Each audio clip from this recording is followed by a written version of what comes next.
I have reviewed quite a few of these mini swamp coolers, and sadly, they rarely work, if they work at all. And I'm thinking, can I build one of these myself that might actually work? This is around $40. This was $40. This one in the middle was $100. I know I can build one for less than $100. That's what we're going to do in this video. Welcome back to another Jeff Reviews for You. As you saw in this video, we are going to build our very own personal air cooler. All we need is a cooler, a fan, some piping, and some water bottles to freeze. Let's get right to it. I think this will be the final design of my personal air cooler. I have these 3-inch PVC pipes. So these are actually 90 elbows that will come out the top. And of course, I'll make spots back here for my GoFan and my GoFan Pro. I thought it only appropriate to use an as seen on TV product as the fan to this personal cooler, but I wanted to show you something that I thought was funny. This one right here on the right is called my GoFan, and the one is the GoFan Pro. And to be honest with you, I have not been able to find anything different about them, but I'm not reviewing them in this video. I just thought that was funny. Let's talk about price breakdown. So I ended up purchasing the cheapest cooler I can find, and this was about $25. The two fans were $12 a piece, so now we're up to $50, and I've got about another $10 in piping and miscellaneous things. Some of the things I actually had, so I didn't spend as high as $60, but that's what you would look to spend if you were going to build this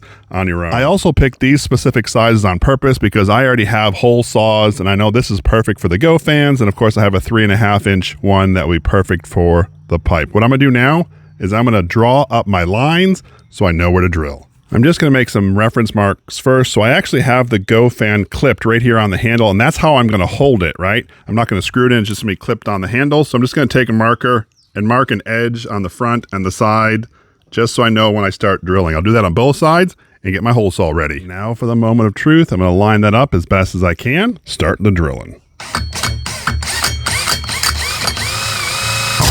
Just remember, this does void the warranty.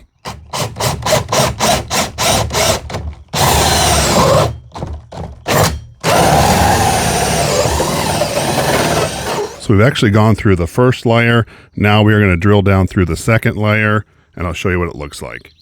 Because my hole saw is not too deep, I actually have to finish this off from the inside. The good news is the hole from the top came right through, so if I align this bit to there, I should line up the two holes. Just like that, we put a hole in our cooler. Let's do the other side. Now that the holes for our fans are nice and cut and they fit in there just perfectly, we're going to cut the holes here for our pipes. I have my 3.5-inch hole saw, and it makes me a little nervous that this might be a little small, so I might have to use a razor blade afterwards. I'm just going to mark this just like I did before, so I know I get exactly where I want it, and it'll be centered. There we go. Just like before, we are going to flip it open and go from the inside. But before that, let's cut the other hole. That way when we open it up, we just cut them both from the inside at the same time. Line up with the hole. Start slow. And there you go. I'm excited that this pipe fit right in the hole without any modification. I have it about 3 inches off the ground, and I marked just enough where I can get this 90 glued into there, and the 90 will fit tight down against the cooler top. So what I'm gonna do now is I'm gonna go get my miter saw and cut this. Just for fun, I'm going to glue the fittings together, and really this is just so they don't pull apart unnecessarily. This is not for, you know, bonding of like for water tightness or such. I just want to make sure these do not fall apart. So I just had some solvent cement for PVC pipes, and there we go. Those fit nicely. Now we're going to hook in our fans, and we're going to put our water bottles in the bottom of the cooler. I put these in the freezer about a day ago, and they are rock solid. I was able to fit 20 frozen water bottles in there. I probably could fit some on the top, but I want to leave some space in there for airflow. I did leave this space open so the pipes could go down. Let's close it up. I do have one more step that I'm going to do. I'm actually going to spray this in with some low or minimal expanding foam just to create a better seal. I just don't happen to have any right now, so I'll run out to the store later and get some, but I wanted to test this out first. Let's put our fans in. It's about 9:30 in the morning, and I just brought this thermometer outside, and it's reading 77 degrees Fahrenheit, but look at the humidity. It is humid, 66%. So what we're going to do is we're going to turn these fans on high and start. Oh, that is cold coming out. Let's see what this tells us it is. Let's see. What I do like is I was worried about these fans not being powerful enough, but I can feel a nice breeze coming out of here. What I think is awesome is the temperature is about 79 degrees Fahrenheit, but this thing's blowing out 68, 69 degrees Fahrenheit, which in my opinion is really, really cool. I am going to end up plugging these fans in because I don't want the batteries to die out, because I want to see how long we can sustain this cool temperature. This setup has been rolling now for an hour. You see the exterior temperature has gone up to 82 degrees Fahrenheit, and coming out of this awesome cooler, we have about 71 degrees Fahrenheit. It does change. I've seen it go down to 68 and then it goes up to 70, and it just goes back and forth.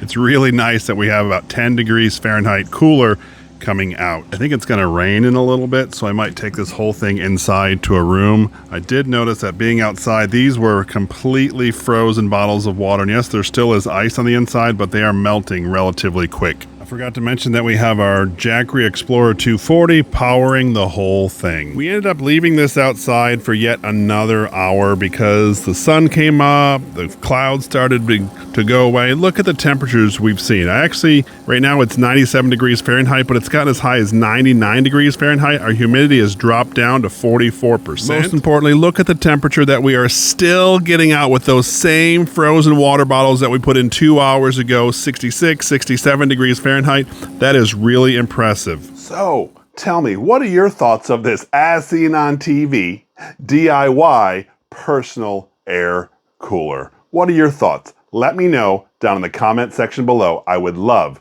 to hear from you. What I'm going to do now is I'm going to change some gears. That one we built was portable. I want to build one using a better fan system that's, well, less portable. You have to use it plugged in. Let's start that project. Although I do think the other one worked, the fans were really just underpowered. Of course, they're battery operated. So what I'm going to do now is I'm going to build a system here for my Vornado. If you're not familiar with Vornado, it's a high-powered fan.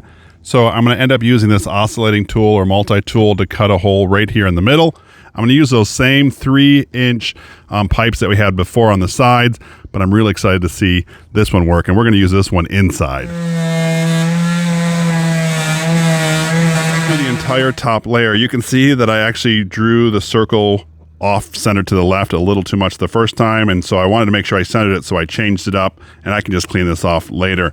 So as I said, I went through the top. There were a few spots here, and I didn't cut them on this side yet, that you have to like cut off or break off.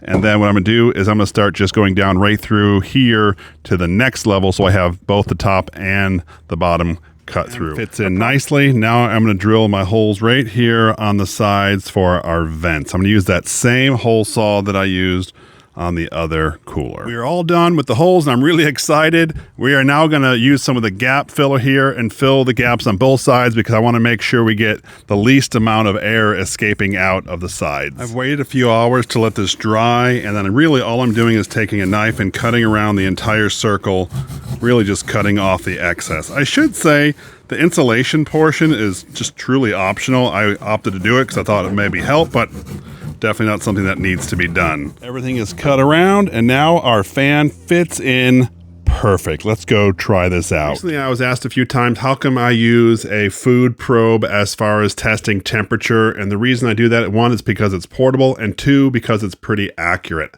I've had these two thermometers in this room for the past half hour, and they've really acclimated to each other. This one shows right now about a degree warmer, but I also think that this one is more sensitive to heat change as opposed to the entire room temperature. If you're looking here, it says about 79 degrees Fahrenheit. So we have like plus or minus 1 or 2 as far as the different thermometers. What I'm going to do now, though, I'm going to fill up this bucket with some bottles of ice and test this thing out. Here we have our frozen bottles. What I like about this setup is I can actually just put the bottles in through the top instead of trying to open the top, so it's a little more convenient. So what I'm gonna do is I'm gonna line up all 20 bottles, stick them through here, start the fan, and see how cold the temperature is coming out. Here we are, all organized and ready to go. I can tell you that it does feel really chilly down here. I'm gonna put in my fan and start it up. We are full of ice, and you can actually see that the two thermometers here are relatively calibrated, both reading at 77 degrees Fahrenheit. That's actually what our infrared thermometer also reads. So let's start this on high. All right, the first minute, you can actually see that those pieces of ribbon are just blowing. This thing is moving pretty fast. Our thermometer for the temperature coming out is reading just at about 70 degrees Fahrenheit, which is immediately 7 degrees less than it was when we started, like I said, about a minute ago. Let's check back in a few minutes to see what our temperature is. It just keeps getting better. We're about 65 degrees Fahrenheit. I'm going to hit the back of that pipe there. You can see the air hitting off the pipe reads around 64 degrees Fahrenheit. It is really ice cold air coming out. Check this out. Our room temperature started out at 77 degrees Fahrenheit and we've dropped down to 75. That is pretty impressive. We're still blowing out between 66 and 67 degrees Fahrenheit as the temperature coming out of here. I did notice, however, that the humidity dropped from 70% to 68%. Now, this does not remove humidity. That could just be the climate here right now. The humidity is dropping, and so that's also helping with the air temperature. But I'm really impressed that the temperature of the room has dropped. Let's keep checking in. Here we are at the 1 hour mark. You can see that we've gone down another 2 degrees Fahrenheit. We're right about 69, 70 degrees Fahrenheit with the temperature coming out. This is still blowing out some really cold air, and that's impressive. What I'm gonna do is I'm actually gonna stop the fan and take a look at the water bottles. All right, so definitely starting to melt, but I still say about 50% of this or more is frozen and the bottle feels cold. So let's see how long we can keep this going with cool air coming out. After about another hour of running this test, the water bottles had completely melted. They became room temperature, and therefore it was only blowing out room temperature air. So we stopped the test. In this video, we actually built ourselves 2 personal AC units, and that was pretty awesome. And guess what? Both of them came in underneath the price of the Chillwell. The first one was, of course, less expensive. It ran on as seen on TV battery-operated fans, which were pretty cheap. The second one was more expensive just because the Vornado fan itself is $50. That being said, I already had it, so I didn't have to pay anything extra for that one. I just bought a new cooler. If you were to build either one of these, the first one will ring you about $60 and the second one is more like $80, and then you have to buy the water bottles to freeze. Definitely a doable project, and it really worked. Of course, it's important to note that these are not air conditioners. The AC here means air cooler, and yes, it brings out cool air, but it does not take out humidity. You actually need refrigerant, all sorts of other things to do that for an air conditioner. This is just a personal air cooler. If this is something that you'd like to build, I will leave links down in the description. This is Jeff with Jeff Reviews for You. As always, thanks for stopping by and hope you have a great day. Since I picked the cheapest cooler, it did not have a bottom drain, so I had to use water bottles that I froze. You could do this with ice, but you'd have to have a drain at the bottom. Also, you'd have to make sure that these pipes did not go down into the ice, because then if water just got in here, it wouldn't work. I'd love to get your opinion of these 2 personal ACs that we built. Which one did you like best? The first one or the second one? The as seen on TV or the Vornado? Let me know down below. I really do appreciate that you stayed around for my entire DIY build of these 2 personal air coolers. You know what?